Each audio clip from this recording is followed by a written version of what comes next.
أعوذ بالله من الشيطان الرجيم بسم الله الرحمن الرحيم قل أعوذ برب الناس ملك الناس إله الناس من شر الوسواس الخناس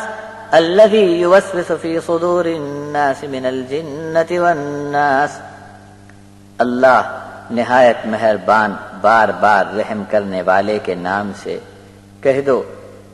میں انسانوں کے رب کی پناہ میں آیا،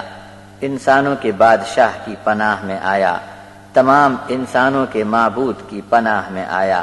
وسوسہ ڈال کر چھپ جانے والے خناس کے شر سے بچنے کے لیے میں نے اللہ کا سہارا حاصل کر لیا، جو لوگوں کے سینوں میں وسوسہ ڈالتا ہے، پھر وہ جناتوں میں سے ہو یا انسانوں میں سے، ان کے شر سے بچنے کے لیے میں اللہ کی پناہ میں آیا۔ وآخر دعوانا ان الحمد لله رب العالمين۔